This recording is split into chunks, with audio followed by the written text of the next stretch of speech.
시청자 여러분, 안녕하셨습니까? 주님과 함께 5분 묵상의 시간을 갖겠습니다. 오늘은 사무엘하 15장 말씀을 묵상합니다. 본문에서 다윗은 살인죄를 지고 도피 생활하던 그의 아들 압살롬을 용서하고 다시 예루살렘으로 돌아오게 했던 그 자신의 아버지의 은혜를 저버리고 헤브론에서 반란을 일으키자 다윗은 그를 피해서 도피할 때 언약궤를 가지고 나왔는데, 그는 이 시련과 고통의 책임이 자신에게 있음을 통감하고, 그러나 하나님의 뜻이 있다면 자신이 환도할 수 있으리라고 생각하고서 제사장 사독과 언약궤를 예루살렘으로 다시 되돌려 보냈습니다. 압살롬의 위선이 백성에게 통했다라는 사실은 다윗의 통치가 당시에 공의롭지 못했음을 뒷받침해 줍니다.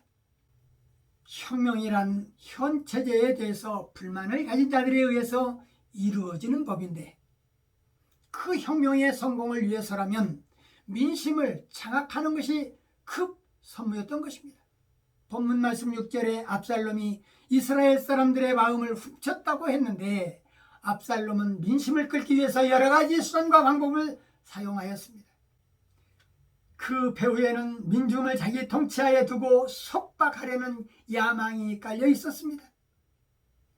백성을 기만하여 왕권을 쟁취하려는 시도가 권모술수의 절정을 이루면서 압살롬은 예루살렘에 거하면서 4년 동안 사병을 조직하였고, 또한 민심을 도적질하여 헤브론에서 부왕 다윗에게 반기를 들고 스스로 왕이 되었던 것입니다.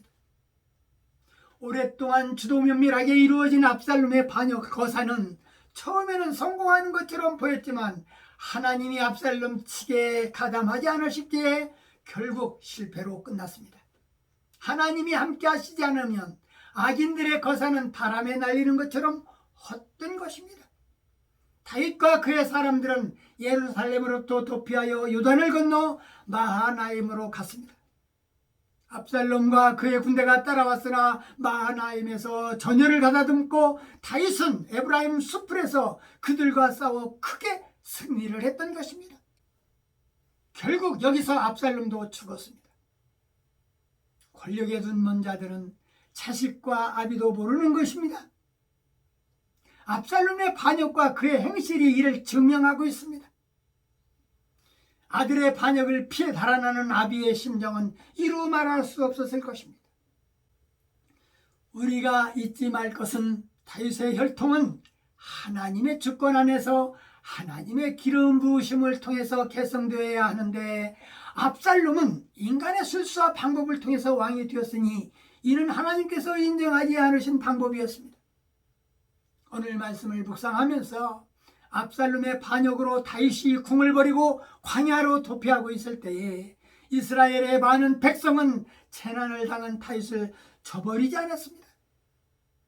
그들은 다윗을 사모하였고 압살롬의 아첨에 넘어가지도 않았습니다. 왕의 신복들은 우리 주 왕이 하고자 하시는 대로 우리가 행하리다 라고 했습니다. 다윗은 그들에게 보답해 줄 것이 아무것도 없지만, 그러나 본래 블레셋인이 귀화한 이때와 같은 사람들은 충성을 다해서 다윗을 쫓았습니다. 그런 사람들의 충성을 통해서 다윗의 상처받은 마음이 얼마나 유한되었으리라 생각해 봅니다. 이러한 아름다운 이야기는 룻기 1장 16절에서 17절의 말씀에서도 볼 수 있습니다. 바른 신앙의 소유자는 항상 이웃에게 감화를 주면서 이웃의 어려운 상황에 처해 있을 때 그에게 힘과 용기를 주고 그의 진정한 친구가 되어주는 것입니다. 이것이 신자의 빛된 삶입니다. 우리는 이웃에게 진정한 친구가 되어주고 있는가 살펴봐야 될 것입니다. 인간의 실수는 오래가지 못하고 범죄의 온상이 될 수 있고 하나님과 원수가 되는 것입니다.